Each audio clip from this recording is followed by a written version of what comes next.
welcome back to our recap podcast of Game of Thrones. Woo! Got my fix.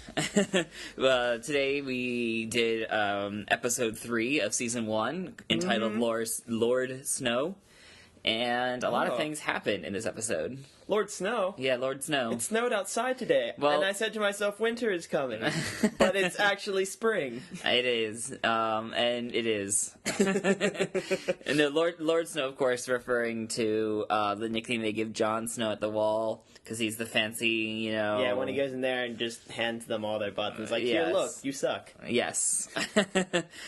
So, Zach, as per usual, we should start maybe with a recap of this episode. So give it your best shot, because I know this episode had a lot going on in it. Yeah, and also we waited more than the 3 seconds we typically wait. Yeah, no. Here's our process, just so you people know. Okay. We sit here Here's and watch the formula. this episode. Now, if you want to cook along with us, this is how you do it. We literally watch the episode and then straight up get up, turn on our recording equipment, and start talking. Set it up. We're not that hasty. Yeah, we're not that hasty. Okay, but I mean, we're literally going into it fresh.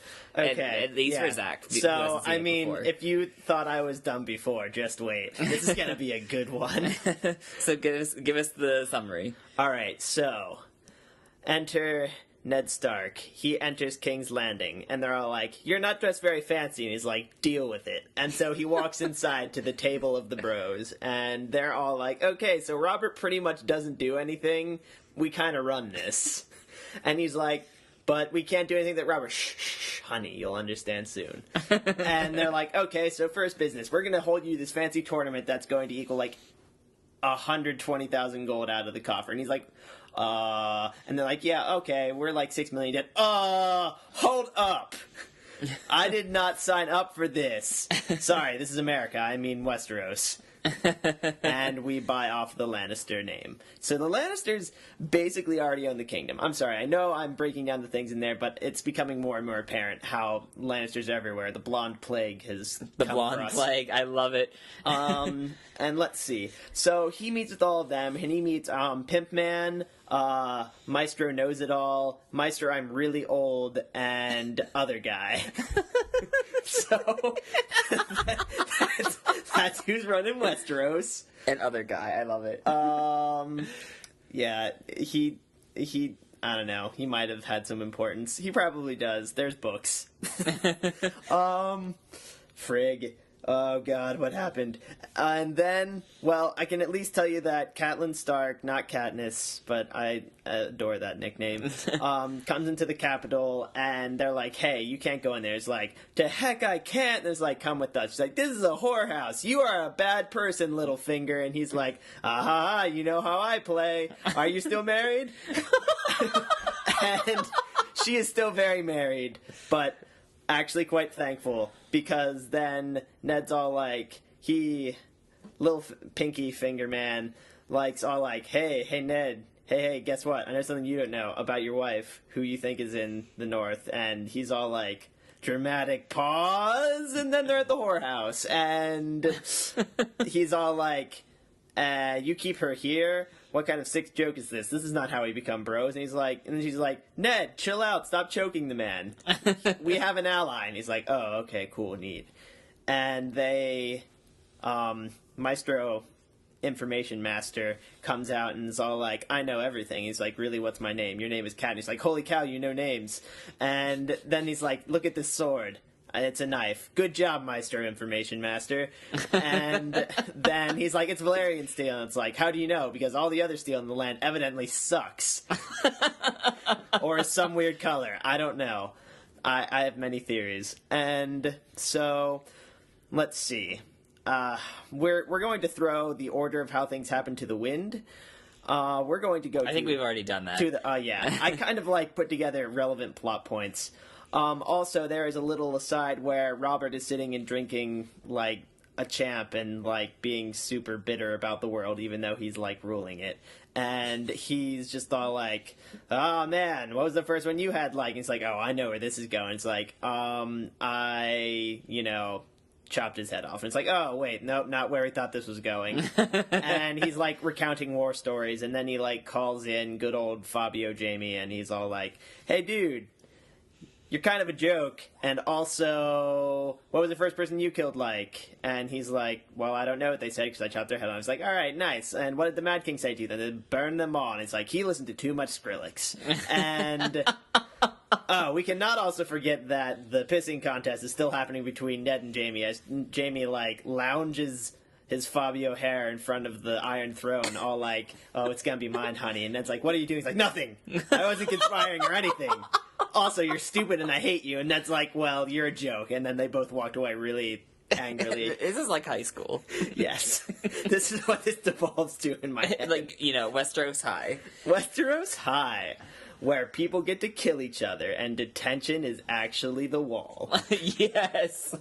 So back in detention hall at the wall, Jon Snow's all like, haha, I beat you up with this black sword that's probably wood. And they're all like, I don't like you, you broke my nose. And then head honcho guy there is talking to Tyrion, and they're all like, these jokers are all gonna die. It's like, yeah, probably. And then there's the aside where Tyrion comes in and he's all like, hey, you know what? You're great. Good job. You beat the crap out of them. And also, you all have very memorable faces. Great for wanted posters that I can tell my sister about. Because, yeah, I just pulled the sister card. And, she knows the king. Because she's the queen. And then, like, yes. Oh, maybe we shouldn't kill this one guy that could maybe save us in a fight. Okay.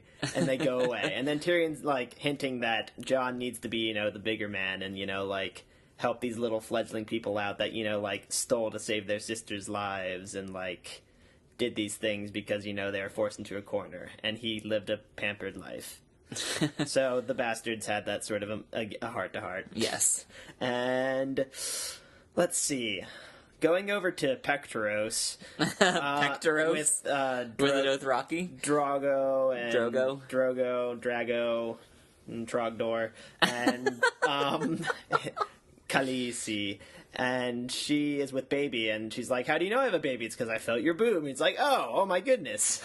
Well, she also hadn't bled in 2 moons, is what they say, too. Fair enough, but, of course, the seasons in this were freaking weird as frack, because, there's a summer that was 9 years, and, a winter that was 3. So, I guess this galaxy does whatever it wants. Okay, we're gonna talk theories. I'm pretty sure this galaxy is a giant turntable, and someone's just like, well, wiggity, wiggity, wiggity, wiggity, wiggity, wiggity, now we're going to winter. Maybe that's how that works. I don't know, but once again, fan theories. Other important things that happened.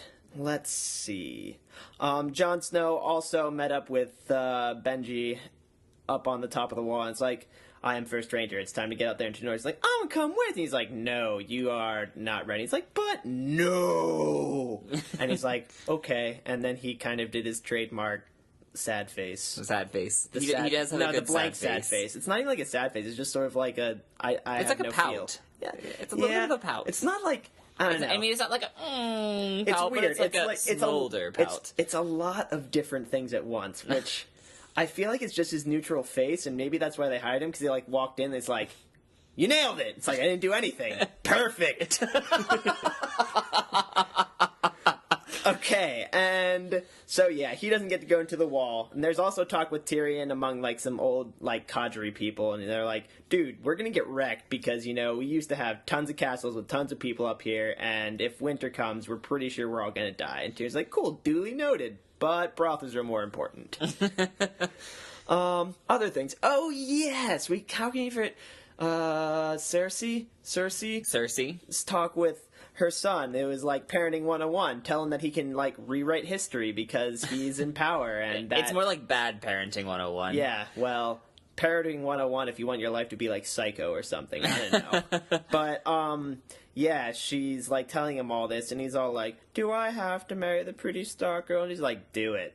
It's like, and you can also screw all the whores you want, and whatever, you can do whatever you want, because you're my son, and I love you. And then there was also a weird tender moment between her and her brother, saying he'd kill everyone because he loves her. They're a very dysfunctional family. They're very dysfunctional Also, family. the other, there's seriously Lannisters everywhere. Even the wine boy was with Robert, and he had the great line of, why can't you give me more wine? Well, because the thing is empty.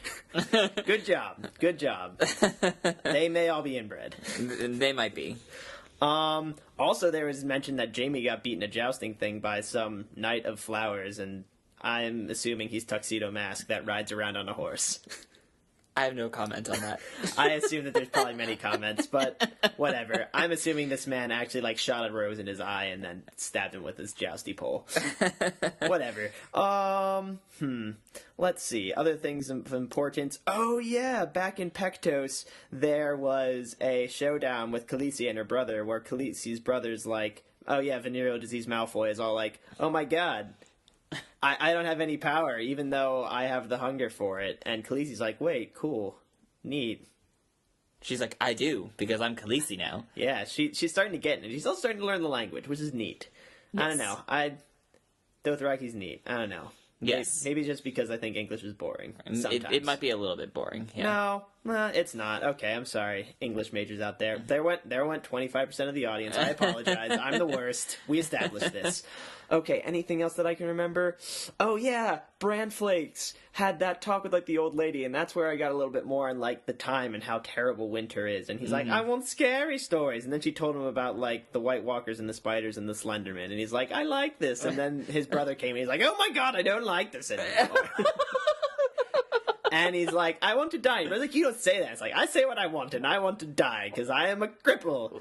And now I must slug around on the ground with my arms, being a perpetual army man. But I don't have upper body strength because I'm not even 13 yet. What about your Stark of the Week for the past 2 weeks? What happened with Arya? Freaking Arya. Well, yeah, I save her own section for the end because she's the best, and she's like had a little heart-to-heart with her Pop about Needle and like her penis envy, and he's like, you know what? I'm gonna get you a sword instructor. And so he hires Funky Tony Stark to teach her how to sword play. And he comes in there, he's all like, people are made of water, and you poke them, and then the water bleeds out, and I am neat. And she's like, cool, swords! And then Papa's like, haha, that's neat! Oh god. Maybe battle. Well, maybe this will protect her. I don't know. Lots of feelings in my brain. and that's episode 3. Yeah, that's episode 3 in vaguely a nutshell. So yeah, that was a pretty dense recap, just because there's so much that happens in this episode. Yeah, it's the I keep on thinking of more, but yeah, because everyone is now just starting to go on, like, there's a lot of people going on a lot of separate paths. There are, yes. Tyrion's going to go his own way, Jon's going to do his thing, maybe we'll follow Benji. There's the whole... We got to King's Landing, of course, which means there's going to be like 50 million new characters, which there were. There were, yes. Speaking of which, we have the Small Council, which you already talked about a little bit. They're the people that functionally run the kingdom. But basically, they didn't say it because, I don't know, I guess they think that Ned would be sort of offended if they just threw Robert under the bus. Well, I mean, I think Jamie sort of summarizes it sort of perfectly with the hands Javas. Yeah, you know, it's to wipe up the poop. Yes, to wipe up the king's poop. And so, you know, while Robert's running around, and it's very clear what Robert's doing with his time. Nothing. While he's there. You know, Ned's actually going to have to run a kingdom with these people. So we have Varys, who is the spy master, and he just he just knows everything. He's like the Como of this series. If you know Scott Pilgrim, or the he's like the Regina George. Okay, except his hair is not full of secrets because he has no hair. That's because his hair is scattered all throughout the kingdom. See? And well, you know, inconveniently enough, they I don't know so much if they refer to it in this episode, but they refer to him as the Spider. Yeah, so, cool. So like, you know, like he's got his little like web of information. Neat. Everywhere. And then we have and ravens. Yes. Evidently pigeons are like stupid in this world, so they had to train ravens. They train ravens to carry the messages for them. But yes, we also have on the council, we have Maester Pycelle, who specializes at being old. Kind of. And then we have Lord Baelish, Peter Baelish, Littlefinger. Master of Coin. Yeah, that guy. Yeah. And then last but not least, we have Renly Baratheon, the king's brother. He was other guy in your summary. He got the most underwhelming introduction. I mean, he seems to be the one though that Ned walks in and is like, "Hey, I know you. We're bros." Yeah, that's very true. And it's true because he's the only one that Ned probably would have had any experience with before. Yeah, that makes sense. Because if we want to think about this, during this war that Ned fought, he's running around in the countryside while these people were holed up in King's Landing before he would even get there. Yeah. So the question, though, we have about this is, which of those 4 people on that council do you think is the most trustworthy? Like, which one can Ned trust the most, and which one can Ned trust the least? That's not even a hard choice. Probably the old man who would forget his plans to try and kill Ned due to dementia. So Maester Pycelle is the most trustworthy? I feel as if he would be. And he's also, the most friendly to Ned, and, I don't know. The thing with it is he could have very insidious connections, but those connections were not made clear, and obviously Information Master Como Regina Spectre is all, not super trustworthy. We also have other guy that would probably rather Ned be dead because he wants to get jiggy with Katniss and... Catelyn. I'm sorry. I'm going to really do better at doing real names. Yeah. Catelyn. And other guy, well, he just, for the council. I feel like he's just one of those very, plain characters in that his life is council. If he were to go, he would be the stereotypical businessman. It's when you talk about his life, he talks to you about his sales. Are we referring to Renly with that one? Yes. Okay. Well, yeah. Well, I mean, over the course of Ned's time, we're going to see these people fleshed out. All these people to different degrees. First impressions. First impression, though. So first impression, you say you can trust Pycelle the most. Who do you trust the least? And then, I'll give you a full-on ranking. I'd say Pycelle, then Ringling Brothers, Renly, and then Information Spider. And that's really tough. Yeah, who do you trust more over Littlefinger or Varys? Frig. Because the thing with this is you have to judge whether Littlefinger's intentions are true enough that he would rather see Ned be alive as much as possible to make Catelyn truly happy, other than just offing him. And I can't tell at this point which way he would rather. And Ned hasn't made a very strong case for himself. He hasn't. But then again, Varys hasn't really done anything but help them. He gave them information that helped them out. Yeah, exactly. And he, but it's scary that he invaded their personal. Yeah, he knows all their business. It was no news to him what was going on there. It's just that, do I tell him that I know it? Sure, why not? Because Catelyn, I haven't seen you in forever, and I also know literally everything about you. So, just for purely emotional reasons, I'm going to say Littlefinger. Although, no, okay. Emotion says Littlefinger. Thought says Varys, because Varys was probably only brought in due to Littlefinger because he's a total wild card. Yes, Varys is a little bit of a wild card. I agree. So this time I will say that it's Littlefinger, the least. The least trustworthy? I'm mostly doing it because my heart tells me so, not because any sort of reasoning has been put into this beyond the 15 minutes I've had. Well, then, I think we should move on maybe to talking about Jaime a little bit this episode, because we get a little bit of backstory upon the whole Kingslayer. It was hinted to last episode, he killed the king. They totally, and now we get the story of that. A lot. Well, not all of it. We don't get the full story, but we get a bit of it. So my assumptions were right. The king was literally a nut job, and hence the Mad King. Yeah. You typically don't get that name. It's not like the Mad. You don't get that. You don't get that for being mad awesome or for mad angry. You only get that name if you're mad crazy. Yeah. I don't know. There's a lot. Yeah. Okay, yes. But that was interesting, and also interesting how. That was another one of the thing with Ned and Jaime talking. That was a lot more. That scene was a lot more serious than I made it out to be. I just summarized it to its main points, where they were making slights to each other. But a little bit, yes. But it was a jerk move of him to bring up how, like, he had to watch his father die, and then Ned's like, well, you know, oh, you're following justice. Well, good job. You sat there and watched him, and so did 500 other people. Oh, good job. You're on the bandwagon. Which is interesting, because both of... It's weird. Like, the morality there is so hard to figure out, because Ned is all like, you acted without honor, you killed your king, the person you swore your life to, by stabbing him in the back. Yeah, the thing with it is, both of them were just trying to take stabs at each other. Right. Neither of them were looking at the situation super rationally. And they knew it. They were attacking each other. Right. And yet, well, Jaime, though, makes the case that, like, it had to be done. Like, this guy was crazy. Everybody around me saw that he was crazy, but no one could act. Yeah, which was interesting because, you know, first Ned's angry because he talks about, like, him killing his family, and then he, like, turns on him because he's like, well, you went against the king. Ned is, like, super honor-driven. Yes. Yeah. So, I think the question is, like... Who do you feel is more, maybe not more right, because I think right is sort of a hard thing to gauge in that situation, but maybe more justified in taking the stance that they take. You know, Ned with his whole honor thing, or Jaime with his whole that had to be done thing?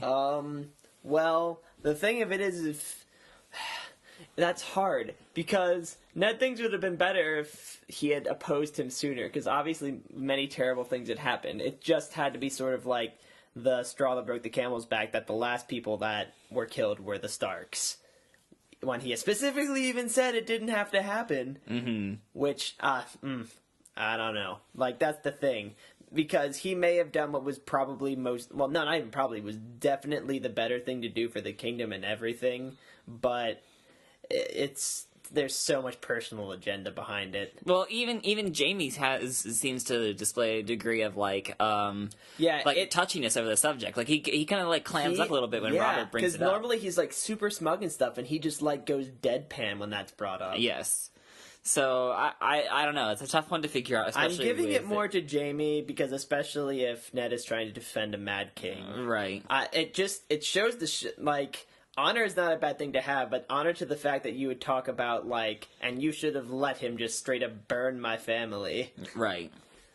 And everyone, I don't know. I don't even know that's necessarily what he's saying, but I'm going to actually just give it to Jaime, not due to his, like... Just for pure pragmatism? For the pure act of it had to be done, and good on you, but believe me, it's totally, like... 75% power crawl, 25% like justice. Right. And then, again, even at this point in the show, we don't even really have like that. Yeah, we don't even know all the things. Or at least you don't. And I would bet dollars to donuts that he was waiting for like the most opportune time.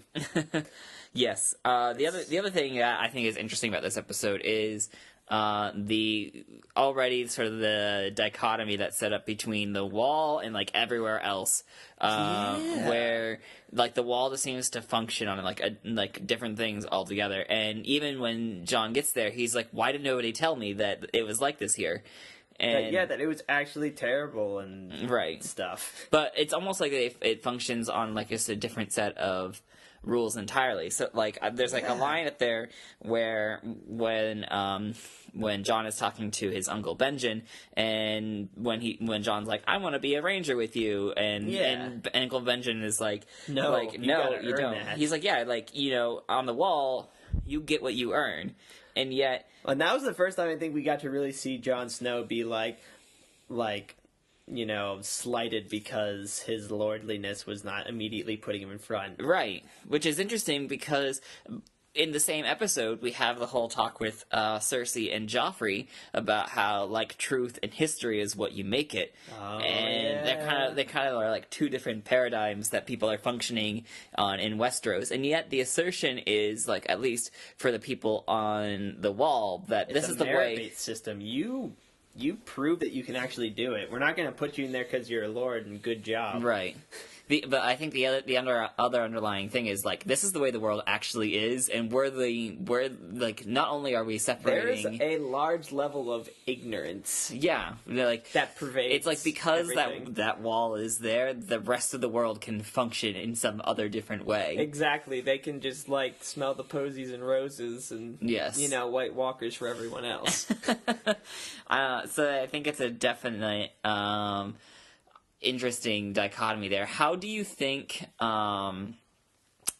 How do you think people like the Lannisters would do if they had to deal with if the world actually functioned in Westeros like it functions on the Wall, where they have to earn everything? Like, how would they actually do?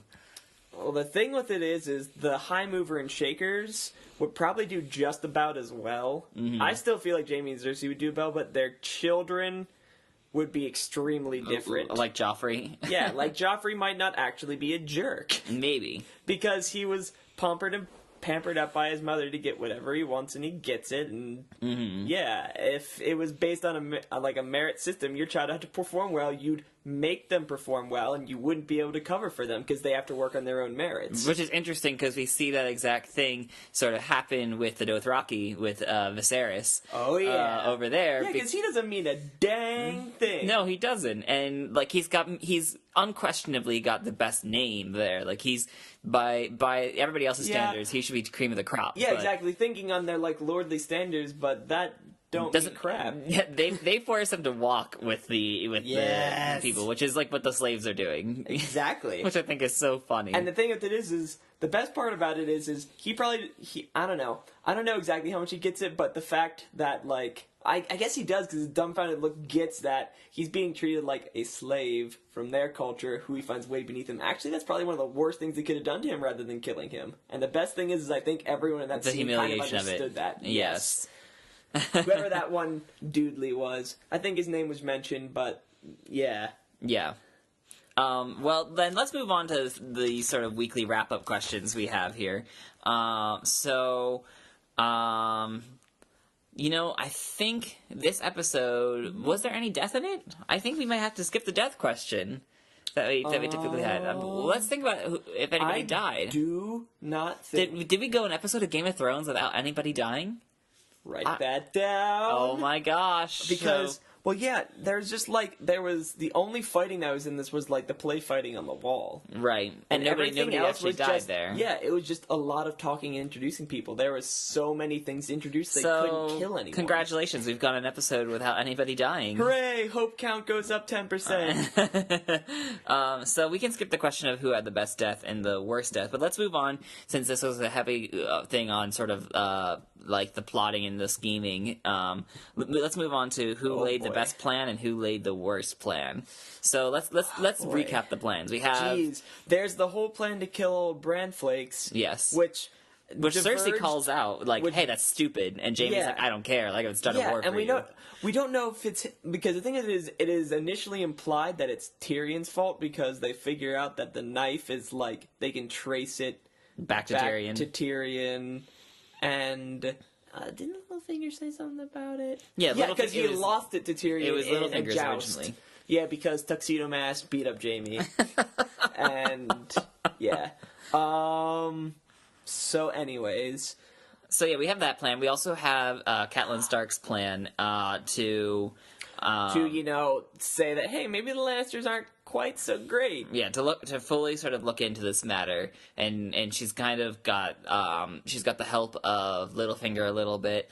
Well, yeah, that's the thing. She was pivotal to that going forward because no one would have moved on Ned Stark's behalf if it wasn't for her. Mm-hmm. And then, as far as other plans go, we have the plan for the Arya's gonna be a sword master. So there's that plan, and then there's Ned's plan that he sort of forced into making with the tournament coming up, too, and everybody else there. So whose plan is the best? Honestly, the Stark plan is doing really well at this point because now, like, once again, going back to a board game analogy, now they're actually, like, on the playing board. Yes. Like, both sides now know that they're opposed to each other. The Lannisters knew it all the time because evidently their motto is, if they aren't us, we hate them and we'll try and kill them. A little bit of an abridgment of what the scene with Cersei and Joffrey ended with, but... yeah, I feel like they're... So if you had to give it to a Stark, though, because are we saying, like, Starks collectively, or, like, a particular Stark has the best plan now?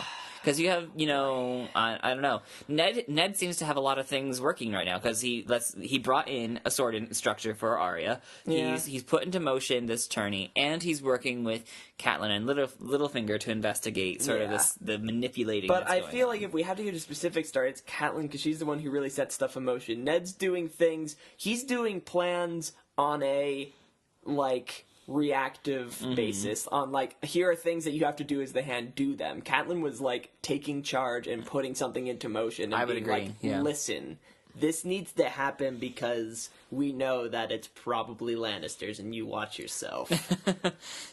So with that, then, who had the worst plan this week? Who do you think's plan is going to pan out to be the worst? Well, now we're starting to see why Tyrion is the clever one, and probably why it was Jaime's plan to just be like, hey, look, fancy knife, give it to Guy, go kill a little 10-year-old.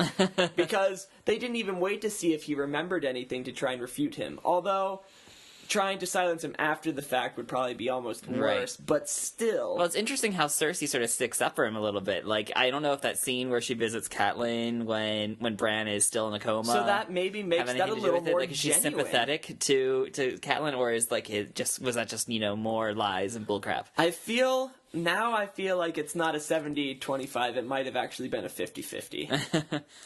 And then, of course, I think Viserys' plan doesn't really pan out the best for him in this episode. No. He's on a steady decline. And Khaleesi's, realizing kind of the power she has and just kind of neat. All right.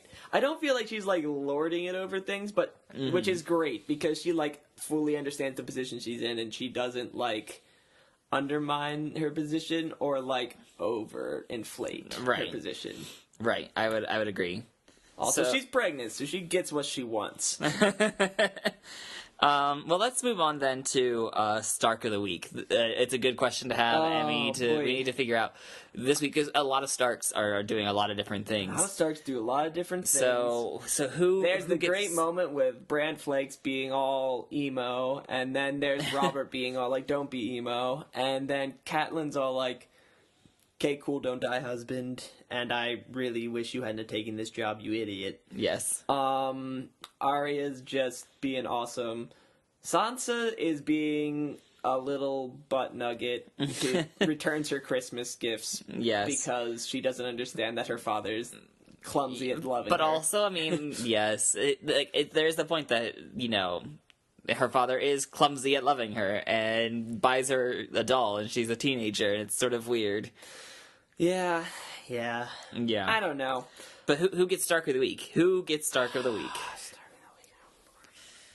This is tough because there's a lot of different factors to take into it, and I've typically been doing by it who makes me smile the most, and that's easily Arya. But I'm going to go out on a limb, and I'm going to start doing it more by the Stark that does the most moving and shaking. And while Mendai may have had the most things, I'm going to give it to Catelyn this week. Catelyn gets it this week. She succeeded the most things, and I don't know, I'm all about information brokers. The fact that the Starks got in with that is probably a better move for them. Probably one of the best. We'll see how that pans out for them. Yeah, once again, it could backfire, but on the bright side, they aren't there in the dark. So Catelyn gets Stark of the Week for aligning the Starks with the power players in King's Landing. For putting the Starks on the board. I feel that's super important because that's pretty much all that's been happening, and the Starks are just realizing, oh crap, hey, you went 5 turns without us, and the Lannisters are like, oh. So I guess maybe that gives us the answer to if you would give someone the crown this week based upon how well they've played the game, who would you give it to? Oh, okay, but no. That would be Khaleesi. so we're talking Daenerys now, who plays her role now as Khaleesi, the best. Yeah, well, because mostly due to the sort of growth she had, because this is the first time she realized she could rule, and rightfully so. So honestly, crown to her this week because the most sort of growth in that kind of aspect. And she doesn't overextend it either. And that's refreshing as frig to see in this world, because that doesn't happen anywhere else. Anytime anyone wins over anyone else, they're like, ha ha! Yes. You suck! And Khaleesi is, Daenerys, like, even the way that, you know, she's got Viserys, like, by the neck, basically, with her riders. Literally by the neck. And she's just like, no, let him go. And she's like... they don't have a translation for, like, don't kill. So they had to sort of shrug and tell him to walk. Yes. So interesting. So two shakeups there. We have Daenerys now, the crown winner of episode 3, and Catelyn Stark being Stark of the Week. Yeah, I feel I had to go for that because Arya's be the easiest fan favorite choice, which makes sense. Just because of her like lighthearted and like feel good role. Like she brings in a little bit of like, if this were a sitcom, it would mostly be following Arya and like and her antics, and shenanigans. See, I think it'd be awesome just to see like I don't know, like a children's book written like with like the fancy illustrations of just like Arya Arya's hopping around, adventures, King's but Landing, like obviously like less depressing. Like cut out the butcher's boy. And... she gets a lot of like the stuff that's happening. No, I agree. One of my favorite moments for Arya this episode is the moment where she's sitting with Daddy and talking to her, and they talk about what happened with Joffrey from last episode, and then she's like. And she asks him, like, point blank, like, how can you let Sansa marry someone like this? That. Exactly. And he doesn't have an answer for her. She's asking the real questions. And it's sort of an interesting moment because she's very insightful. And the whole family's there, and their, like, maid nun is there. Mm-hmm. Yes.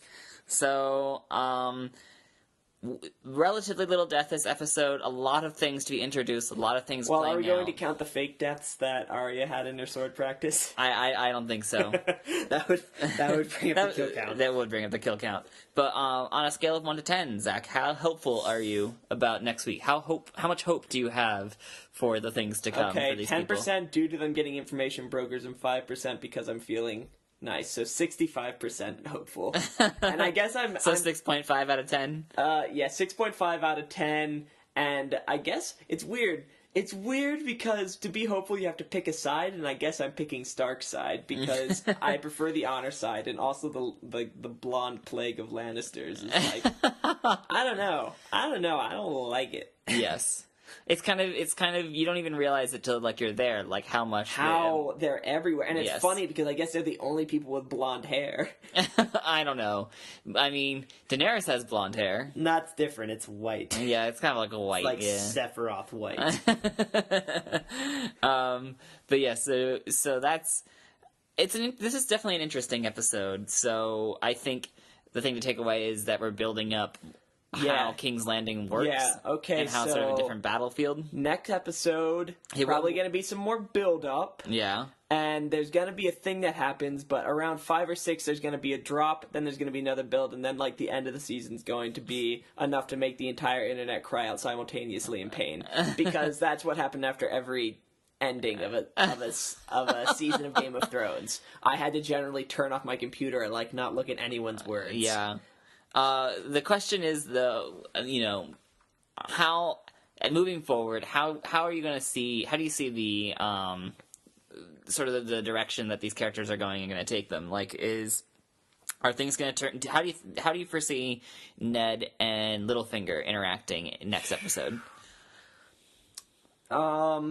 Business-like with a little bit of cool undertones, because I don't think Ned has quite gotten how much Littlefinger fancies his wife, and Littlefinger's obviously not going to let up on it. Well, he's obviously not subtle about it, too. No!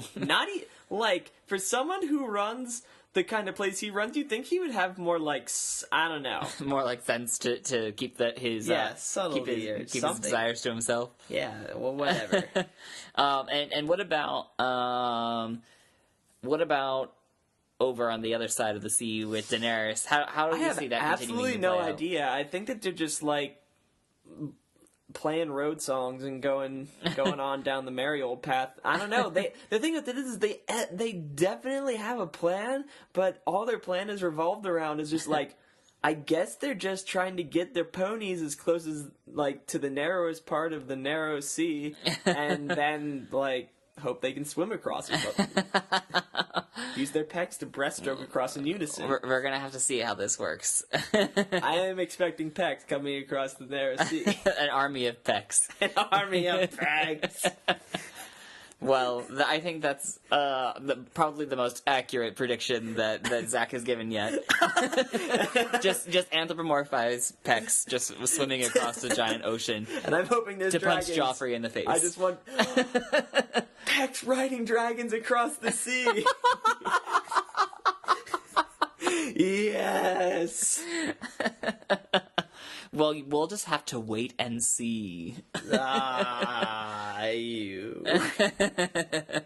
Well, anyway, this was our recap for the third episode of Season 1 of Game of Thrones, entitled Lord Snow. We hope you enjoyed. Make sure to follow us on Twitter, on Tumblr. Give us a comment if you've got any questions for Zach that you want to see him answer about things to come without spoiling things for him. Feel free to tweet them to us at UsefulNPCs. Yep. Yeah, I don't know. What else? Also, if you're going to post something and you know it's a spoiler, but you still want Cameron to see it, like, put Cameron in Or you bold could spoiler in front of tag it. Just put, like, gigantic, like, spoilers! Spoiler, Cameron, read this. And then save it for later. Tell it to Zach and just rub in the salt into all the wounds that I can only assume I will get. Yes. So, anyway, thanks for tuning in. Hope to see you next time. And, yeah. Do you think we're going to need to make a tear counter? How many tears I shed? Oh my gosh. I mean, I don't think we could... Never mind. I'm not gonna say. 60% hopefulness. Alright. Well, thanks for tuning in. Bye now. See ya.